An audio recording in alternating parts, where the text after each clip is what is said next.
നമസ്കാരം പ്രിയപ്പെട്ട പ്രേക്ഷകരെ, രാവിലെയിലേക്ക് സ്വാഗതം. ഇന്ന് ലോക പരിസ്ഥിതി ദിനമാണ്. പക്ഷേ പരിസ്ഥിതി ദിനമായതുകൊണ്ട് തന്നെ അതുമായിട്ട് ബന്ധപ്പെട്ടുള്ള കാര്യങ്ങൾ എല്ലാം നമ്മളെല്ലാവരും പരിസ്ഥിതി നോക്കുക കാര്യങ്ങൾ നമ്മളെപ്പോഴും പറയാറുള്ള കാര്യം തന്നെയാണ്. അതിനൊരു ദിനം ആയിട്ട് ഇന്ന് ആചരിക്കുന്നു എന്നത് മാത്രമേ ഉള്ളൂ. വാർത്തകൾക്ക് ഒരു കുറവില്ലാത്ത ദിവസമാണ് ഇന്ന്. പ്രത്യേകിച്ച് മാസപ്പടി കേസിൽ CMRലെ ഹർജി ഇന്ന് ഹൈക്കോടതി സ്റ്റേ ചെയ്യണം എന്ന ആവശ്യം പരിഗണിച്ചുകൊണ്ട് CMRലെ ഹർജി ഹൈക്കോടതി ഇന്ന് വിധി പറയാനിരിക്കെ എൻഫോഴ്സ്മെൻറ്റ് ഡയറക്ടറേറ്റിൻ്റെ ഡയറക്ടറായ രാഹുൽ നവീൻ കൊച്ചിയിലുമുണ്ട്. പ്രത്യേകിച്ച് ED ഒക്കെ ആക്രമിച്ച സംഭവവുമായിട്ട് ബന്ധപ്പെട്ട പശ്ചാത്തലത്തിലാണ് അദ്ദേഹം ഇന്ന് എത്തുന്നത്. അപ്പോൾ ആ കേസ്, ആ കാര്യങ്ങൾ വിശദമായി നോക്കണം. അതോടൊപ്പം തന്നെ ഇന്ന് സംസ്ഥാനത്തൊട്ടാകെ തന്നെ മഴയാണ്. 8 ജില്ലകളിലാണ് ഓറഞ്ച് അലേർട്ട് പ്രഖ്യാപിച്ചിട്ടുള്ളത്. ആ വിശദമായ വാർത്തകളിലേക്കും പോകണം. ക്രിക്കറ്റിംഗ് ലോകത്ത് നോക്കുമ്പോഴേക്കും ശ്രേയസ് അയ്യർ 2020 ക്യാപ്റ്റനായിട്ട് പുതിയ ക്യാപ്റ്റനാകാൻ ശ്രേയസ് അയ്യറാണ് ഒരുങ്ങുന്നത്. സഞ്ജു സാംസന്റെ പേര് കേട്ടിരുന്നു, തിലക് വർമ്മയുടെ പേര് കേട്ടിരുന്നു. പക്ഷേ അവസാനം എല്ലാം കലങ്ങി തെളിഞ്ഞ് ശ്രേയസ് അയ്യറിൻ്റെ പേരാണ് എത്തിയിരിക്കുന്നത്. നാളെ അയർലൻഡും ഇംഗ്ലണ്ടും എതിരെയുള്ള ഇന്ത്യൻ ടീമിനെ പ്രഖ്യാപിക്കും. അപ്പോഴായിരിക്കും ഒഫീഷ്യലി ശ്രേയസ് അയ്യറാണ് ഇന്ത്യൻ ക്യാപ്റ്റൻ എന്ന രീതിയിലേക്ക് വരുന്നത്. സോ എന്തായാലും സൂര്യകുമാർ യാദവിൻ്റെ യുഗം അവസാനിക്കുന്നു. ശ്രേയസ് അയ്യർ വരുന്നു. നമുക്ക് എന്തായാലും തലക്കെട്ടുകളിലേക്ക് നോക്കാം.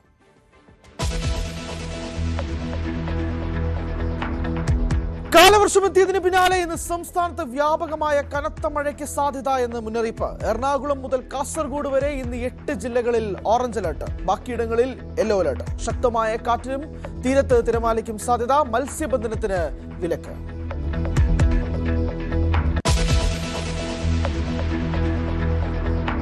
ആലപ്പുഴയിൽ ആയിരക്കണക്കിന് ആളുകൾ അവധിക്കാല ഉല്ലാസത്തിനെത്തിയ വെള്ളച്ചാട്ടത്തിൽ ഉപയോഗിച്ചത് മലിനജലം. വണ്ടർഫോൾസിൽ കൃത്രിമ വെള്ളച്ചാട്ടം സൃഷ്ടിച്ച വെള്ളം മനുഷ്യവിസർജ്യം കലർന്നതെന്ന് കണ്ടെത്തൽ.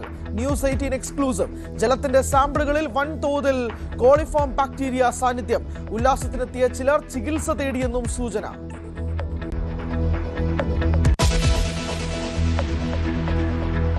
അന്വേഷണം സ്റ്റേ ചെയ്യണമെന്ന CMRയുടെ അപ്പീൽ ഇന്ന് പരിഗണിക്കാനിരിക്കെ എൻഫോഴ്സ്മെന്റ് ഡയറക്ടർ കൊച്ചിയിൽ. രാഹുൽ നവീന്റെ വരവ് പിണറായിയുടെ വീടിന് മുന്നിൽ ED ഉദ്യോഗസ്ഥർ ആക്രമിക്കപ്പെട്ട പശ്ചാത്തലത്തിൽ അന്വേഷണത്തിന്റെ അടുത്ത ഘട്ടം തീരുമാനിക്കും. സ്റ്റേ ഇല്ലെങ്കിൽ വീണയുടെ ചോദ്യം ചെയ്യലടക്കമുള്ള കാര്യങ്ങൾ അതിവേഗം.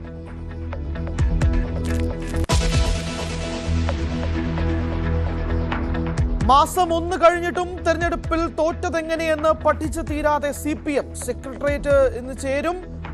ഞായറും തിങ്കളും സംസ്ഥാന കമ്മിറ്റി. പിണറായി വിജയനും MV ഗോവിന്ദനും കീഴ്ഘടകങ്ങളിൽ ഉയർന്ന മറുപടി എന്ത് നൽകുമെന്ന ചോദ്യം. CPI കടുംപിടുത്തം തുടരുന്ന നിയമസഭാ പ്രതിപക്ഷ ഉപനേതാവ് ചർച്ചയും പാർട്ടിയിൽ.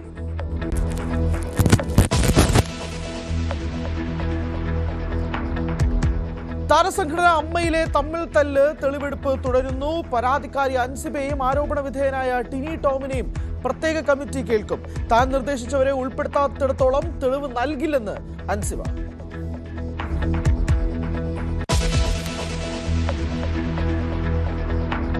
പാലക്കാട് പൊതുനഗരം ഇസ്ലാമിക് ജിം വിവാദത്തിൽ വിശദീകരണവുമായി ഉടമ നവാസ്. എല്ലാ മതക്കാർക്കും പ്രവേശനമുണ്ട്, സ്ത്രീകൾക്ക് പ്രത്യേക സമയം. മതസ്പർദ്ധ ഉണ്ടാക്കാൻ ശ്രമിച്ചിട്ടില്ലെന്നും തന്റെ വാക്കുകൾ തെറ്റിദ്ധരിക്കപ്പെട്ടുവെന്നുമാണെന്നും നവാസ് ന്യൂസ് 18നോട്.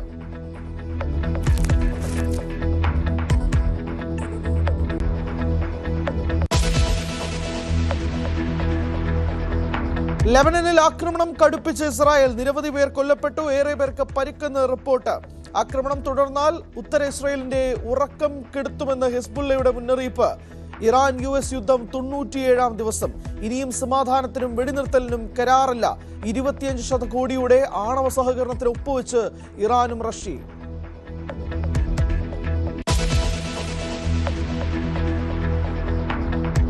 ലഹരി മാഫിയയുടെ വേരറക്കാൻ ഓപ്പറേഷൻ തൂഫാൻ തുടരുന്നു. ഇന്നലെ 368 പേർ അറസ്റ്റിൽ. MDMAയും വിവിധ മയക്കുമരുന്നുകളും പിടിച്ചെടുത്തു. ഓരോ പോലീസ് സബ് ഡിവിഷനിലും പരിശോധനയ്ക്ക് 4 സ്ക്വാഡുകൾ. രാസലഹരി ഉണ്ടാക്കുന്ന ലാബുകളും നിരീക്ഷണത്തിൽ. രഹസ്യ വിവരം കൈമാറാൻ ആപ്പും ചാറ്റ് ബോട്ടും ഉടൻ.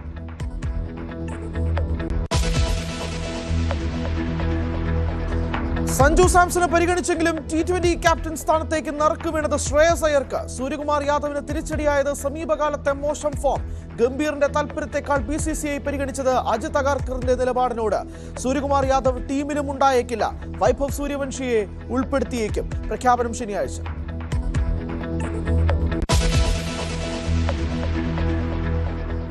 വിശദമായ വാർത്തകളിലേക്ക് നോക്കാം. നമുക്ക് ആദ്യം മഴയുടെ അപ്ഡേറ്റിലേക്ക് തന്നെ പോകാം. സംസ്ഥാനത്ത് കാലവർഷം ശക്തി പ്രാപിച്ചു. ഇന്ന് 8 ജില്ലകളിൽ തീവ്ര മഴ മുന്നറിയിപ്പാണ്. ശക്തമായ കാറ്റിനും സാധ്യതയുണ്ട്. മലയോര മേഖലകളിൽ യാത്രാ വിലക്കുമുണ്ട്. കേരളത്തിന് പുറമെ ദക്ഷിണ കാനഡയിലും നീലഗിരിയിലും മഴ ശക്തിപ്പെടുകയാണ്. പാർവതിയുണ്ട് വിശദാംശങ്ങളുമായി. Parvathi, good morning. കഴിഞ്ഞ ദിവസം മുതൽ തന്നെ ശക്തമായ മഴയാണ്. അത് ഓറഞ്ച് അലേർട്ടിലേക്ക് ഇന്ന് 8 ജില്ലകളിലേക്ക് നീങ്ങുന്നു. കൂടുതൽ മഴ ശക്തി ആർജിക്കാൻ തന്നെയാണോ സാധ്യതയുള്ളത്? എന്നാണ് വിശദാംശം. Good morning Hari. അതെ, കാലവർഷം ഇന്നലെയാണ് കേരളത്തിൽ എത്തിയതായി ഔദ്യോഗിക സ്ഥിരീകരണം ഉണ്ടായത്. സംസ്ഥാനത്തെമ്പാടും കഴിഞ്ഞ ഏതാനും ദിവസങ്ങളായി ശക്തമായ മഴയാണ് ലഭിക്കുന്നത്. ഇന്നും കഴിഞ്ഞ ദിവസം രാത്രിയും പുലർച്ചെയും അടക്കം സംസ്ഥാനത്ത് വിവിധ ഇടങ്ങളിൽ ശക്തമായ മഴ പെയ്യുന്നുണ്ട്. ശക്തമായ കാറ്റും ഉണ്ട്. ഇന്ന് ഈ മാസം 8 വരെ കനത്ത മഴ തുടരുമെന്നാണ് കാലാവസ്ഥാ നിരീക്ഷണ കേന്ദ്രം വ്യക്തമാക്കുന്നത്. ഒപ്പം തന്നെ ഇന്ന് 8 ജില്ലകളിലാണ് ഓറഞ്ച് അലേർട്ട് ഉള്ളത്.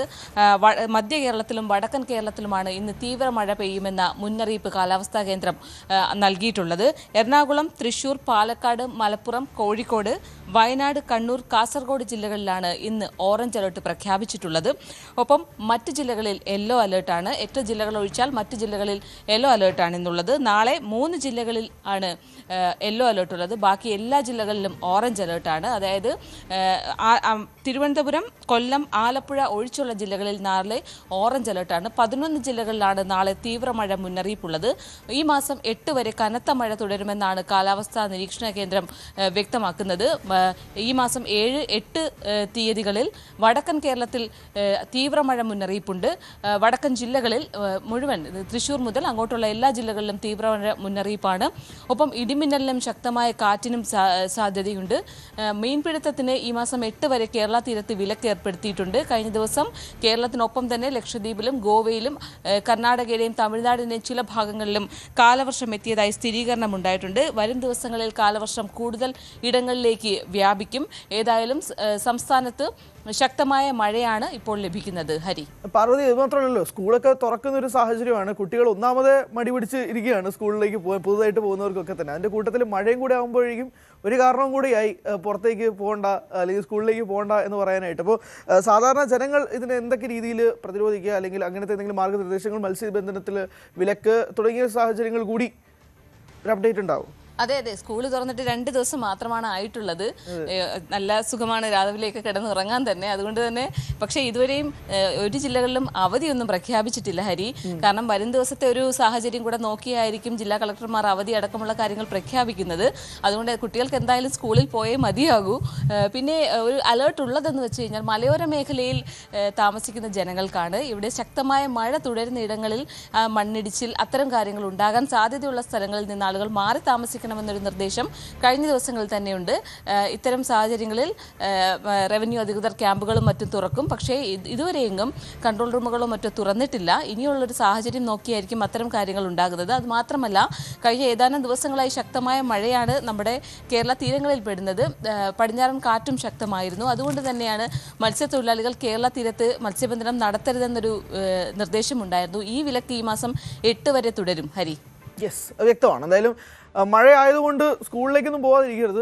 നല്ല മഴയായിരിക്കും, ഉറങ്ങാനൊക്കെ നല്ല സുഖമായിരിക്കും. പക്ഷേ ഒരു തരത്തിലും ജില്ലാ കളക്ടർമാർ ആരും തന്നെ അവധി പ്രഖ്യാപിച്ചിട്ടൊന്നുമില്ല. സ്കൂൾ തുടങ്ങി 2 ദിവസമേ ഉള്ളൂ. അതുകൊണ്ട് സ്കൂളിലേക്ക് എണീറ്റ് പോകാൻ നോക്കുക.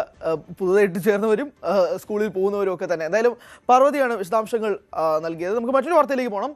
തെരഞ്ഞെടുപ്പ് തോൽവിയുടെ കാര്യകാരണങ്ങൾ വിശകലനം ചെയ്തുള്ള തെരഞ്ഞെടുപ്പ് അവലോകന റിപ്പോർട്ട് തയ്യാറാക്കാൻ CPM-ന്റെ നേതൃയോഗങ്ങൾക്ക് ഇന്ന് തുടക്കം. ഇന്ന് സംസ്ഥാന സെക്രട്ടേറിയറ്റും ഞായർ, തിങ്കൾ ദിവസങ്ങളിലായി സംസ്ഥാന കമ്മിറ്റിയും നടക്കും.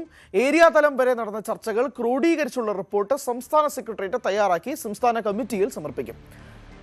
ഡാൻ കുര്യൻ ചേരുന്നുണ്ട് വിശദാംശങ്ങളുമായി. ഡാൻ, എങ്ങനെ തോറ്റു എന്നതാണ് ഏറ്റവും നിർണായകമായ ചോദ്യം. ഏകദേശം ഒരു മാസം കഴിയുന്നു തെരഞ്ഞെടുപ്പ് ഫലം വന്നിട്ട്. എങ്ങനെ തോറ്റു എന്നതിനെ സംബന്ധിച്ചുള്ള കൃത്യമായ ധാരണ, അതോടൊപ്പം തന്നെ ഈ പ്രതിപക്ഷ ഉപനേതാവ് പദവി അതിനെ സംബന്ധിച്ച് ഒരു ധാരണ ഉണ്ടാവാൻ സാധ്യതയുണ്ടോ? പ്രത്യേകിച്ച് ബിനോയ് വിശ്വത്തിനെതിരെ CPI-യിൽ തന്നെ അമർഷം നിൽക്കുന്ന ഒരു സാഹചര്യത്തിൽ എന്തായിരിക്കും നിലപാട് എന്നത് സംബന്ധിച്ച് എത്ര ദിവസം വരെ കാത്തിരിക്കണം ആ ഒരു നിലപാടിന് വേണ്ടി? തുടർഭരണം ലഭിക്കുമെന്ന പ്രതീക്ഷയിൽ തെരഞ്ഞെടുപ്പിനെ നേരിട്ട CPM-ന് LDF-ന് നേരിടേണ്ടി വന്നത് സമീപകാലത്തെ ഏറ്റവും കനത്ത ഒരു പരാജയമാണ്. ആ പരാജയത്തിലേക്ക് നയിച്ച കാരണങ്ങൾ കണ്ടെത്തുക എന്ന ലക്ഷ്യത്തോടെയാണ് ജില്ലാ തലങ്ങളിലും അല്ലെങ്കിൽ താഴെ തട്ടിൽ വരെ വിശദമായ റിപ്പോർട്ട് തയ്യാറാക്കാൻ ആവശ്യപ്പെട്ടത്. ആ റിപ്പോർട്ടിന്റെ അടിസ്ഥാനത്തിലാണ് അതുമായി ബന്ധപ്പെട്ട തുടർ നടപടികൾ ചർച്ച ചെയ്യുന്നതിന് വേണ്ടി സംസ്ഥാന സെക്രട്ടേറിയറ്റ് സംസ്ഥാന കമ്മിറ്റിയും ചേരുന്നത്. ഇന്ന് സംസ്ഥാന സെക്രട്ടേറിയറ്റാണ് ആദ്യം ചേരുക. അതിനുശേഷമായിരിക്കും സംസ്ഥാന കമ്മിറ്റി അടുത്ത ദിവസങ്ങളിൽ ചേരുക. എന്തായാലും ഇടകീറിയുള്ള പരിശോധന ഓരോ മണ്ഡലങ്ങളിലും എന്താണ് സംഭവിച്ചത്, പാർട്ടി വോട്ട് ചോരുന്ന സാഹചര്യം എങ്ങനെയാണ് ഉണ്ടായത്, അങ്ങനെ ചോരുന്ന കാര്യം എന്തുകൊണ്ട് നേരത്തെ അറിയാൻ കഴിഞ്ഞില്ല, പാർട്ടി പ്രവർത്തകർ പാർട്ടിക്കെതിരായ ഒരു നിലപാട് സ്വീകരിച്ചിട്ടുണ്ടെങ്കിൽ അതിന്റെ കാരണം എന്താണ്, ഇതടക്കമുള്ള കാര്യങ്ങളിൽ വിശദമായ പരിശോധനകൾ തന്നെ ഉണ്ടാകും. അതിനുശേഷം അത് തിരുത്തൽ നടപടികളിലേക്ക് കടക്കുന്നതിനുള്ള ഒരു മാർഗമായി കൂടി മാറും എന്നാണ് പറയുന്നത്. അതോടൊപ്പം എടുത്തു പറയാനുള്ള കാര്യം, പ്രതിപക്ഷ സ്ഥാനത്തെ ചൊല്ലി CPI-യുമായി തർക്കം നിലനിൽക്കുന്ന ഒരു പശ്ചാത്തലമുണ്ട്. കേന്ദ്ര നേതൃത്വത്തെ സമീപിക്കാനുള്ള നീക്കം CPI കഴിഞ്ഞ ദിവസം നടത്തിയിരുന്നു. ആ ഒരു പശ്ചാത്തലത്തിൽ അടിയന്തരമായി തന്നെ ഈ പ്രശ്നങ്ങൾ പരിഹരിക്കുന്നതിന് വേണ്ടി ഉപനേതൃസ്ഥാനവുമായി ബന്ധപ്പെട്ടുള്ള തർക്കങ്ങൾ പരിഹരിച്ചുകൊണ്ട് ആ സ്ഥാനം ആർക്ക് എന്ന കാര്യത്തിൽ അന്തിമമായ ഒരു തീരുമാനം എത്രയും പെട്ടെന്ന് തന്നെ എടുക്കാനാണ് സാധ്യത. ഒരു അന്തിമ തീരുമാനം ഉടനെ ഉണ്ടാകുമെന്നാണ് കഴിയുന്നത്. പാർട്ടിക്കുള്ളിൽ തന്നെ വോട്ട് ചോരുന്നത് എന്തുകൊണ്ട് തിരിച്ചറിഞ്ഞില്ല ഇത് സംബന്ധിച്ചുള്ള ധാരണ റിപ്പോർട്ട് തന്നെയായിരിക്കും സമർപ്പിക്കുക. എന്തായാലും പാർട്ടിക്കുള്ളിൽ തന്നെ വോട്ട് കൊടുത്തിട്ടുണ്ട്. ചരിത്രത്തിൽ തന്നെ ഏറ്റവും വലിയ തോൽവിയാണ് ഇടതുപക്ഷത്തിന് ഏൽക്കേണ്ടി വന്നത്. അത് എങ്ങനെ സംഭവിച്ചു, എങ്ങനെ നടന്നു എന്നത് സംബന്ധിച്ചുള്ള വിശദമായ റിപ്പോർട്ടുമായിരിക്കും സമർപ്പിക്കുക. കൂടെ പ്രതിപക്ഷ ഉപനേതാവ് പദവിയുമായി ബന്ധപ്പെട്ടുള്ള റിപ്പോർട്ട്, അത് ആരായിരിക്കും എന്നത് സംബന്ധിച്ച് CPI-CPM-ൽ തന്നെ തർക്കം വളരെ രൂക്ഷമായി തുടരുന്ന സാഹചര്യത്തിൽ എങ്ങനെയായിരിക്കും നിലപാട്, ആരായും എന്നതിനെ സംബന്ധിച്ചും കൃത്യമായ ധാരണ ഉണ്ടാവേണ്ടതുണ്ട്. ഡാൻ കുര്യനാണ് വിശദാംശങ്ങൾ നൽകിയത്. സർക്കാരിന്റെ ധവളപത്രം സംസ്ഥാനത്തിന്റെ വളർച്ചയെ പിന്നോട്ടടിക്കുന്നതെന്ന വാദമുയർത്തി രാഷ്ട്രീയ പ്രചരണത്തിന് ഇടതുമുന്നണി. പൊതുമേഖലയെ തകർക്കുന്നതും സ്വകാര്യവൽക്കരണത്തിന് ആക്കം കൂട്ടുന്നതുമായ നിർദ്ദേശങ്ങളാണ് ധവളപത്രത്തിൽ ഉള്ളതെന്നാണ് CPM-ന്റെ ആരോപണം. യുവജന സംഘടനകളെ മറികടന്ന് പെൻഷൻ പ്രായം കൂട്ടുന്നതും സർക്കാരിന് എളുപ്പമാകില്ല. സർക്കാരിന്റെ ധവളപത്രത്തിന് ബദൽ രേഖ തയ്യാറാക്കാനും ആലോചനയുണ്ട്. 2011-ലും ബദൽ ധവളപത്രം ഇടതുമുന്നണി പുറത്തിറക്കിയിരുന്നു.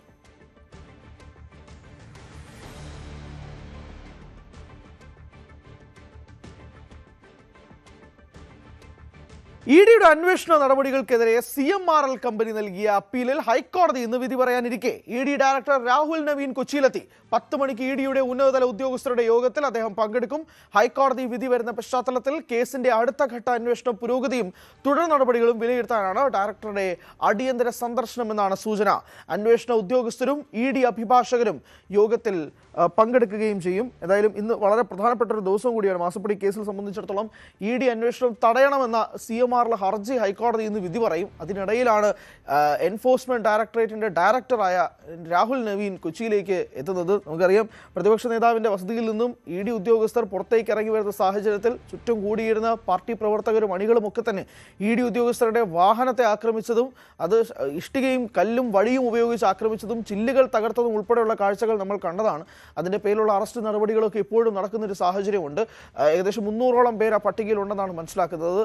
എന്തായാലും EDയുടെ തലവൻ്റെ വരവും CMRL അപ്പീലിൻ്റെ വിധിയും ഒക്കെയായിട്ട് ബന്ധപ്പെട്ടുള്ള കാര്യങ്ങൾക്ക് വളരെ നിർണായകമായ ഒരു ദിവസമായിരിക്കും ഇന്നുണ്ടാവുക. എന്തായാലും അന്വേഷണം സ്റ്റേ ചെയ്യണമെന്ന ആവശ്യവുമുണ്ട്. അതിനോടൊപ്പം തന്നെ EDയുടെ ഉന്നതതല ഉദ്യോഗസ്ഥരുടെ യോഗത്തിൽ രാഹുൽ നവീൻ പങ്കെടുക്കുമെന്നാണ് മനസ്സിലാക്കുന്നത്. നവമിയുണ്ട് വിശദാംശങ്ങളുമായി. നവമി, 2 കാര്യങ്ങൾ. ED ഡയറക്ടറിൻ്റെ വരവ്, അത് എന്തുദ്ദേശിച്ചാണ്? EDയുടെ വാഹനം ആക്രമിച്ചതുമായി ബന്ധപ്പെട്ടുള്ള തുടർ നടപടികളിൽ നിന്നും ED ഒരു തരത്തിൽ പോലും പിന്നോട്ട് പോകുന്നില്ല എന്ന് വേണം മനസ്സിലാക്കാൻ. 2, ഇന്ന് വിധി വരെയാണ്, നിർണായകമായ ദിവസമാണ് മാസപ്പടി കേസുമായി ബന്ധപ്പെട്ട്. വിശദാംശം.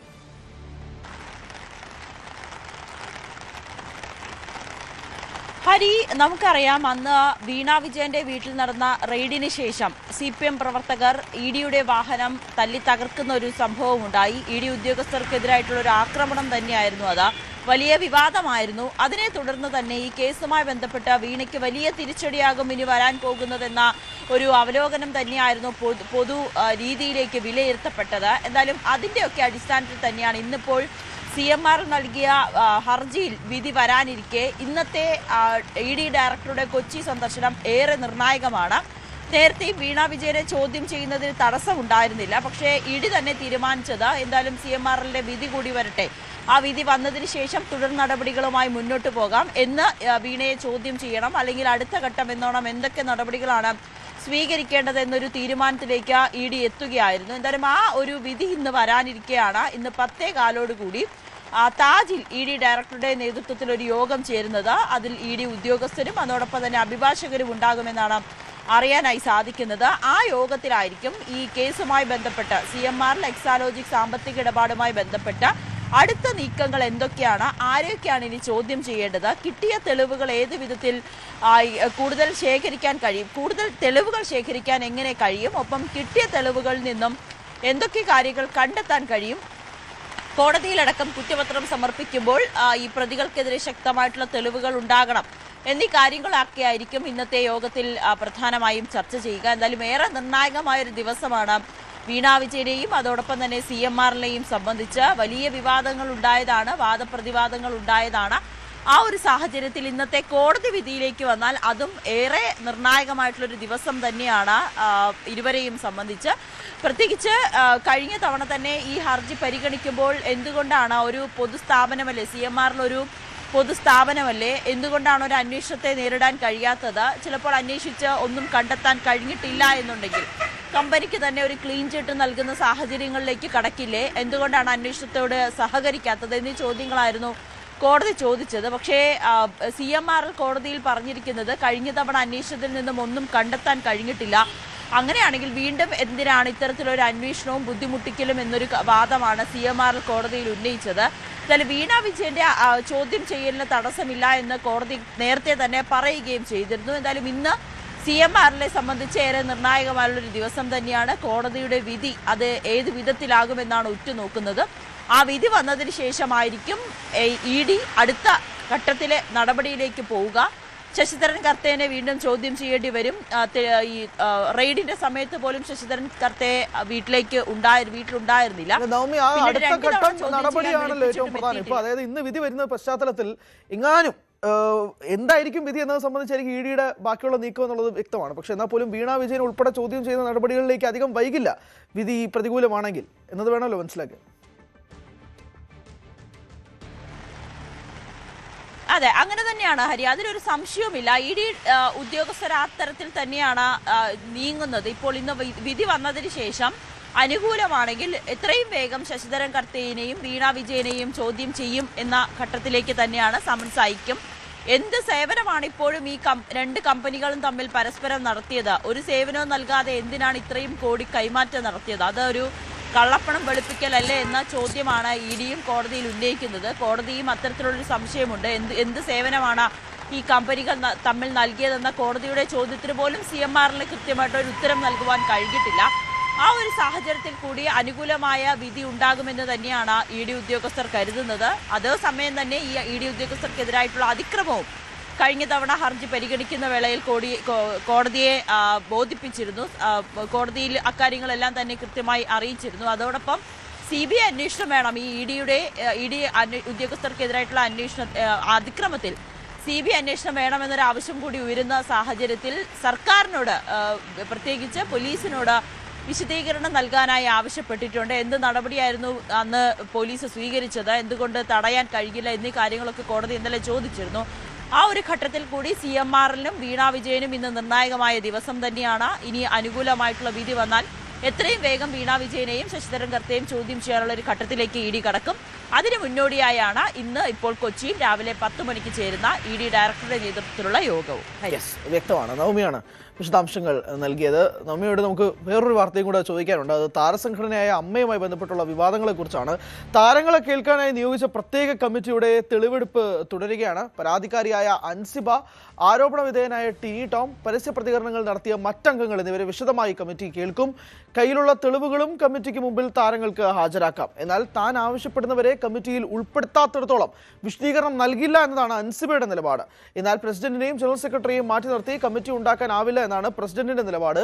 വിഷയത്തിൽ പരസ്യ പ്രതികരണങ്ങൾ നടത്തിയ 5 അംഗങ്ങൾക്ക് നേരത്തെ എക്സിക്യൂട്ടീവ് കമ്മിറ്റി വിശദീകരണം നൽകാനായി നോട്ടീസും നൽകിയിരുന്നു. നവമിയുണ്ട് വിശദാംശങ്ങളുമായി. നമ്മി നേരത്തെ ഒരു ഗുഡ് മോർണിംഗ് പറയാൻ പറ്റിയില്ല, ഞാൻ അതുകൂടി ഇപ്പോൾ അങ്ങ് പറയാം.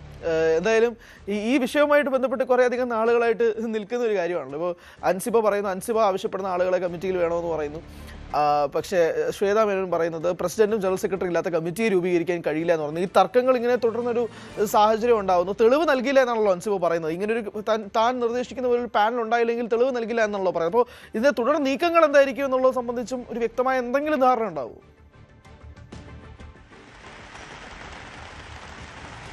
Hari, very good morning. എന്തായാലും കഴിഞ്ഞ കുറച്ച് ദിവസങ്ങളായി കൊച്ചിക്കാരെ സംബന്ധിച്ച്, പ്രത്യേകിച്ച് കൊച്ചിയിലെ മാധ്യമപ്രവർത്തകരെ സംബന്ധിച്ച് അമ്മ ഓഫീസിൽ നടക്കുന്ന അടിയും വാദവും പ്രതിവാദവും പരസ്പരമുള്ള ഈ ചെളിവാരലും ഒക്കെ സ്ഥിരം കാഴ്ചയായി മാറിയിരിക്കുകയാണ്. ഇത് പ്രസിഡന്റിനോടൊക്കെ ചോദിക്കുമ്പോൾ പ്രസിഡന്റിന്റെ മറുപടി കേൾക്കുമ്പോൾ തന്നെ നമുക്കിവിടെ എന്താണ് സംഭവിക്കുന്നതെന്ന് തോന്നിപ്പോകും.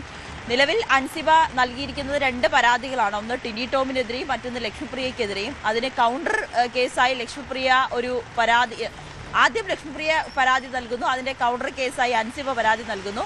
ടിനി ടോമിനെതിരെ സംഘടനയായ അമ്മയ്ക്ക് പരാതി നൽകുന്നു, അതോടൊപ്പം തന്നെ പോലീസിന് പരാതി നൽകുന്നു. അങ്ങനെ എവിടെ നോക്കിയാലും കേസ് എന്നുള്ളൊരു അവസ്ഥയാണ് അമ്മയിൽ. എന്തായാലും ഇതൊക്കെ ചർച്ച ചെയ്യുന്നതിന് വേണ്ടി ജനറൽ ബോഡി ചേരുന്നുണ്ട്. 21-ാം തീയതിയാണ് ജനറൽ ബോഡി ചേരുന്നത്.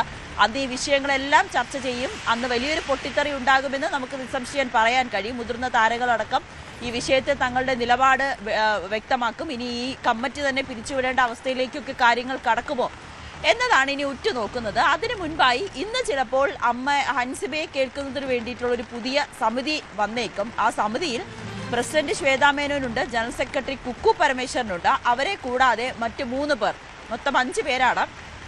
അതിലൊന്ന് പൊന്നമ്മ ബാബു, മറ്റൊന്ന് രമേശ് പിഷാരടി, MLA കൂടിയായിട്ടുള്ള രമേശ് പിഷാരടി, മൂന്നാമത് മുത്തുമണി. അങ്ങനെ 3 പേരെയാണ് പ്രസിഡന്റും സെക്രട്ടറിയും അല്ലാതെ മറ്റ് 3 പേരെ, ഇവർ 3 പേരുമാണ് ഉൾപ്പെടുത്തിയിരിക്കുന്നത്. പക്ഷെ അതിൽ അൻസിബയ്ക്ക് എത്ര തൃപ്തി ഉണ്ടാകുമെന്ന് അറിയില്ല. അതാണല്ലോ ചോദ്യം. അതായത് ഈ പ്രസിഡന്റും ജനറൽ സെക്രട്ടറി ഉള്ള പാനലിൽ അൻസിബ വരില്ല, തെളിവ് തരില്ല എന്നുള്ളതാണല്ലോ അൻസിബ പറയുന്നത്. അപ്പോൾ ബാക്കി ആരും 3 പേര് പുറമേ നിന്ന് വന്നാലും പ്രസിഡന്റ് ജനറൽ സെക്രട്ടറി ഉണ്ടെങ്കിൽ താൻ തെളിവ് തരില്ല, താൻ ഹാജരാവില്ല, അല്ലെങ്കിൽ താൻ വന്ന് സംസാരിക്കില്ല എന്നാണല്ലോ അൻസിബ പറയുന്നത്. അപ്പോൾ ഇതെങ്ങനെ കൗണ്ടർ, ഇതിനെങ്ങനെ ടാക്കിൾ ചെയ്യുന്നുള്ളതാണല്ലോ ചോദ്യം. അതെ, എന്തായാലും പ്രസിഡന്റും ജനറൽ സെക്രട്ടറി മാറില്ല എന്ന് ഉറപ്പായി. അവർ പറയുന്നത് അതെങ്ങനെയാണ് ഒരു കമ്മിറ്റി പ്രസിഡന്റും ജനറൽ സെക്രട്ടറി ഇല്ലാതെ ചേരുന്നത്, പുതിയൊരു സമിതി അങ്ങനെ രൂപീകരിക്കുന്നത് എങ്ങനെയാണ്, അത്തരത്തിലുള്ളൊരു കീഴ്വഴക്കം സംഘടനയിൽ ഇല്ലല്ലോ എന്നാണ് പ്രസിഡന്റ് ജനറൽ സെക്രട്ടറി ചോദിക്കുന്നത്. പക്ഷെ അൻസിബ പറയുന്നത് താൻ പറയുന്ന പരാതികൾ, ഈ പരാതിക്ക് ആരോപണ വിധേയരായിട്ട് നിൽക്കുന്നവർ പ്രസിഡന്റിന്റെയും ജനറൽ സെക്രട്ടറിക്കെയും ഉറ്റവരായിട്ടുള്ളവരാണ്, അടുത്ത സുഹൃത്തുക്കളാണ്, അല്ലെങ്കിൽ അവരിൽ കുറച്ച് അല്പം കൂടി സ്നേഹം അവരോടാണ്, ഈ ആരോപണ വിധേയരായവരോടാണ്. അങ്ങനെയാണെങ്കിൽ എങ്ങനെയാണ് തനിക്ക് നീതി കിട്ടുക എന്ന സ്വാഭാവികമായിട്ടുള്ളൊരു ചോദ്യമാണ് അൻസിബ ഇവിടെ ചോദിക്കുന്നത്. ശ്വേതാ മേനോൻ പറഞ്ഞത് പ്രകാരം അങ്ങനെ പ്രസിഡന്റിനെയും ജനറൽ സെക്രട്ടറിയെ മാറ്റിക്കൊണ്ടുള്ളൊരു യോഗം അല്ലെങ്കിൽ അത്തരത്തിലുള്ളൊരു സമിതിയെ നിലവിൽ രൂപീകരിക്കില്ല എന്നാണ്. ഇനി എന്താണ് അൻസിബയുടെ അടുത്ത നീക്കമെന്നാണ് നോക്കിക്കാണേണ്ടത്. നിലവിൽ അൻസിബ പ്രതികരിക്കാൻ തയ്യാറായിട്ടില്ല. ഇന്നിപ്പോൾ അൻസിബയ്ക്ക് മറുപടി നൽകിയതിനു ശേഷം തൃപ്തമല്ലെങ്കിൽ തുടർ നടപടികൾ സ്വീകരിക്കുമെന്ന് അൻസിബ പറയുന്നുണ്ട്. എന്തായാലും 21-ാം തീയതി ചേർന്ന ജനറൽ ബോഡി യോഗത്തിലായിരിക്കും ഇക്കാര്യങ്ങളെല്ലാം തന്നെ ചർച്ച ചെയ്യുക. അതിലാകും ഇനി ഈ സമിതി പിരിച്ചുവിടേണ്ട ആവശ്യമുണ്ടോ, അതോ ഇവർ തന്നെ തുടർന്നാൽ മതിയോ, നിലവിലെ പ്രശ്നങ്ങൾ എങ്ങനെ പരിഹരിക്കാൻ കഴിയും, മുതിർന്ന താരങ്ങൾ ഈ വിഷയത്തിൽ ഇടപെടും, അങ്ങനെ നിരവധി ചോദ്യങ്ങൾ ബാക്കിയാകുന്നുണ്ട്. എന്തായാലും ജനറൽ സെക്രട്ടറി ഉൾപ്പെടെയുള്ളവർക്കെതിരെ ഗുരുതരമായിട്ടുള്ള ആരോപണങ്ങളാണ് ഉയർന്നു വരുന്നത്. ജനറൽ സെക്രട്ടറി മാറണം, പ്രസിഡന്റ് മാറണം, ഈ കമ്മിറ്റി തന്നെ പിരിച്ചുവിടണം, അങ്ങനെ പല തരത്തിലുള്ള അഭിപ്രായങ്ങളാണ് താരങ്ങൾ അറിയിക്കുന്നത്. ഇപ്പോൾ മാധ്യമങ്ങളിലൂടെയുള്ള പരസ്യ പ്രതികരണത്തിന് കർശന വിലക്കാണ്. കഴിഞ്ഞ ദിവസം തന്നെ പ്രസിഡന്റ് ശ്വേതാ മേനോൻ മാധ്യമങ്ങളെ കണ്ടപ്പോൾ പറഞ്ഞു, അങ്ങനെ നിർദ്ദേശം നൽകിയിട്ടും പിന്നെയും മാധ്യമങ്ങളുടെ പ്രതികരിച്ചവർക്ക് നോട്ടീസ് അയച്ചിട്ടുണ്ട്. അവരുടെ മറുപടിയും ജനറൽ ബോഡി യോഗത്തിൽ ചർച്ച ചെയ്യുമെന്നാണ് അറിയാൻ സാധിക്കുന്നത്. എന്തായാലും അൻസിബയുടെ നിലപാട് എന്തെന്നുള്ളതാണ് ഇനി അറിയേണ്ടത്. നിലവിൽ പോലീസിന് നൽകിയ 2 പരാതികളിലും കേസ് എടുത്തിട്ടില്ല. ഇരുകൂട്ടരെയും വിശദമായിട്ടുള്ള മൊഴി രേഖപ്പെടുത്തി ആവശ്യമായിട്ടുള്ള തെളിവുകൾ ശേഖരിച്ചത്, അതിനൊടുവിൽ ആവശ്യമെങ്കിൽ കേസെടുക്കാം, അല്ലെങ്കിൽ ഇത് രമ്യമായി പരിഹരിക്കാമെങ്കിൽ അങ്ങനെ തന്നെ പോരെ എന്നാണ് പോലീസിന്റെ നിലപാട്. വ്യക്തമാണ്. ഏതായാലും അൻസിബയുടെ ആ 2 പരാതികളുമായി ബന്ധപ്പെട്ട് കേസ് എടുത്തിട്ടില്ല എന്നുള്ളതാണ്. പക്ഷേ 2 കാര്യങ്ങളുണ്ട്. ഒന്ന്, അൻസിബയുടെ നിലപാട് എന്താണ് എന്നുള്ളതാണ്. പ്രസിഡന്റും ജനറൽ സെക്രട്ടറിയും തുടർന്ന ഒരു പാനലിൽ അൻസിബ പരാതിയുമായിട്ട് ചെല്ലുമോ അല്ലെങ്കിൽ തെളിവ് നൽകുമോ എന്നുള്ളതാണ് ഒന്നാമത്തെ ചോദ്യം. 21-ാം തീയതി, ഈ മാസം 21-ാം തീയതി അമ്മയുടെ ജനറൽ ബോഡിയാണ്, ഇത് അമ്മയുടെ കോടതി എന്നാണ് പ്രസിഡന്റ് ശ്വേതാ മേനോൻ പറയുന്നത്. ആ കോടതിയിൽ നടക്കുന്നത് എന്തായിരിക്കും എന്നുള്ളതാണല്ലോ ഏറ്റവും പ്രധാനപ്പെട്ട കാര്യം. മുതിർന്ന താരങ്ങൾ ആരും പ്രതികരിച്ചിട്ടില്ല എന്നുള്ളത് ഏറ്റവും ശ്രദ്ധേയമായ കാര്യമാണ്. എന്തുകൊണ്ട് നാളെ ഇത്രയുമായിട്ടും ഇത്രയധികം ദിവസങ്ങളിലൂടെ കടന്നുപോയിട്ടും മുതിർന്ന താരങ്ങൾ ആരും പ്രതികരിച്ചില്ല എന്നുള്ളതും വളരെ പ്രധാനപ്പെട്ട ഒരു ചോദ്യം. 2, എന്തൊക്കെയായിരിക്കും അവിടെ നടക്കുന്നത്? ഈ സമിതി, ഈ ഭരണസമിതി തന്നെ വേണ്ട എന്ന് വെക്കുന്ന രീതിയിലേക്ക് പോകും. മാലാ പാർവതി ഉൾപ്പെടെയുള്ള ചില താരങ്ങൾ മാധ്യമങ്ങളുടെ മുന്നിൽ വന്നത് പറഞ്ഞിട്ടുണ്ട്. എന്നാൽ അത് ജനറൽ ബോഡിയിൽ എത്ര പേർ പറയും എന്നുള്ളത് നിർണായകമായ ചോദ്യങ്ങളാണ്. എന്തായാലും കുറച്ചധികം നാളുകളായി അമ്മയിൽ ഇങ്ങനെ നിർണായകമായ ദിവസങ്ങൾ എന്ന് പറഞ്ഞ് പൊയ്ക്കൊണ്ടിരിക്കുന്നു. ആ നിർണായകമായ ദിവസങ്ങൾക്ക് ഒരു കുറവും സംഭവിക്കുന്നില്ല. നവമിയാണ് വിശദാംശങ്ങൾ നൽകിയത്. കഴിഞ്ഞ ദിവസമാണ് കൊണ്ടോട്ടി MLA TP അഷ്റഫ് അലി കൊണ്ടോട്ടിയിലെ ജോയിന്റ് RTO ഓഫീസ് സന്ദർശിച്ച ദൃശ്യങ്ങൾ വൈറലായത്. ഓഫീസിലെത്തുന്ന MLA മോട്ടോർ വാഹന വകുപ്പ് ഉദ്യോഗസ്ഥരുടെ സല്യൂട്ട് സ്വീകരിക്കുന്നതും പിന്നീട് ജോയിന്റ് RTOയുടെ ഇരിപ്പിടത്തിൽ ഇരിക്കുന്നതും എല്ലാം റീലാക്കിയിരുന്നു. ഇത് വിവാദമായി മാറിയിരുന്നു. എന്തിനാണ് MLAക്ക് യൂണിഫോമിലുള്ള ഉദ്യോഗസ്ഥർ സല്യൂട്ട് നൽകുന്നതെന്നും ജോയിന്റ് RTOയുടെ ഇരിപ്പിടത്തിൽ MLA ഇരിക്കുന്നത് ശരിയാണോ എന്നൊക്കെയുള്ള ചോദ്യങ്ങൾ ഒപ്പം ട്രോളുകളും സമൂഹ മാധ്യമങ്ങളിൽ നിറഞ്ഞിരുന്നു. അതിനെല്ലാം മറുപടി നൽകിയിരിക്കുകയാണ് TP Ashraf Ali MLA. Cyber സഖാക്കളാണ് വിവാദമുണ്ടാക്കിയത്. ഉദ്യോഗസ്ഥർ തന്നെ ജോയിന്റ് RTOയുടെ ഇരിപ്പിടത്തിൽ നിർബന്ധിച്ച് ഇരുത്തുകയായിരുന്നു. ആരോടും സല്യൂട്ട് ചെയ്യാൻ പറഞ്ഞിട്ടില്ലെന്നും Ashraf Ali news 18 senior special correspondent Dan കുര്യനോട് വിശദീകരിച്ചു. ജോയിന്റ് RTOയുടെ ഔദ്യോഗിക കസേരയിൽ ഇരുന്ന് അവലോകന യോഗത്തിൽ പങ്കെടുത്തതുമായി ബന്ധപ്പെട്ട് കൊണ്ടോട്ടി MLA അഷ്റഫ് അലിക്കെതിരെ സമൂഹ മാധ്യമത്തിൽ വലിയ തരത്തിലുള്ള അറ്റാക്ക് ഒരു വശത്ത് നടന്നുകൊണ്ടിരിക്കുകയാണ്. ഇപ്പോൾ അദ്ദേഹം തന്നെ നിലപാട് വ്യക്തമാക്കി എന്നോടൊപ്പം ചേരുന്നു. യഥാർത്ഥത്തിൽ എന്താണ് സംഭവിച്ചത്? കൊണ്ടോട്ടിയിലെ ജോയിന്റ് RTO ഓഫീസ് കഴിഞ്ഞ ഇടതുപക്ഷ സർക്കാരിൻ്റെ കാലത്ത് വലിയ അവഗണന നേരിട്ടൊരു ഓഫീസാണ്. 2020 ആ ഓഫീസ് ആരംഭിച്ചെങ്കിലും കൊണ്ടോട്ടി പോലെ 13 പഞ്ചായത്തുകൾ ഏരിയ ആയിട്ടുള്ള 4 നിയോജക മണ്ഡലങ്ങളുടെ ഭാഗമായി പ്രവർത്തിക്കുന്ന ഒരു ജോയിന്റ് RTO ഓഫീസാണ്. എന്നാൽ മതിയായ ഉദ്യോഗസ്ഥരില്ലാതെ ജനങ്ങളെല്ലാവരും വലിയ പ്രതിസന്ധിയിലാണ് ആ ഓഫീസിനെ കൊണ്ട്. ഒരു ദിവസം 40 പേർക്ക് മാത്രമേ ലൈസൻസിന് ലേണേഴ്സ് ടെസ്റ്റിന് അവിടെ അവസരമുള്ളൂ. അത് ഒരു AMVI ഉള്ളതുകൊണ്ടാണ്. അപ്പോൾ ഒരു 3 AMVIക്ക് വരെ വർക്ക് ചെയ്യാൻ മാത്രമുള്ള അപ്ലിക്കൻസ് ലൈസൻസിന് കൊണ്ടോട്ടിയിലുണ്ട്. അതുപോലെ തന്നെ വാഹനങ്ങളുടെ രജിസ്ട്രേഷൻ്റെ കാര്യത്തിൽ ആ ഓഫീസ് ഒരുപാട് അപേക്ഷകൾ വരുന്ന ഓഫീസാണ്. അപ്പോൾ ഇങ്ങനെയെല്ലാം വലിയ വീർപ്പുമുട്ടലുകളാണ്. അതിൻ്റെ അവിടെ ഉദ്യോഗസ്ഥരില്ലാത്തതിനാൽ ഈ ആളുകളൊക്കെ ഒന്നുകിൽ കേരളത്തിന് പുറത്ത് പോയി ലൈസൻസ് എടുക്കുന്നു, അല്ലെങ്കിൽ ജില്ലയ്ക്ക് പുറത്ത് പോയി ലൈസൻസ് എടുക്കുന്നു. അങ്ങനെ ഒന്ന് സ്റ്റേറ്റിന് റവന്യൂ നഷ്ടമുണ്ടാകുന്നു. ഇങ്ങനെയൊക്കെയുള്ള നിരവധിയായിട്ടുള്ള പ്രശ്നങ്ങൾ അവിടെയുള്ള MVIമാരും അതുപോലെ തന്നെ ലൈസൻസ് ഓണേഴ്സും എല്ലാവരും പറഞ്ഞതിൻ്റെ അടിസ്ഥാനത്തിലാണ് നമ്മളവിടെ ഒന്ന് സംസാരിക്കാമെന്ന് വെക്കുന്നത്. അപ്പോൾ അന്ന് പോകുന്നത് ജൂൺ 1 ട്രാൻസ്പോർട്ട് ഡേയുടെയൊക്കെ ഭാഗമായിട്ട് അവിടെ ഫങ്ഷൻസ് നടക്കുന്നുണ്ട്. ഞാൻ പ്രവേശനോത്സവം കഴിഞ്ഞതിന് ശേഷം നേരെ ആ ഓഫീസിലേക്ക് ചെല്ലുകയാണ്.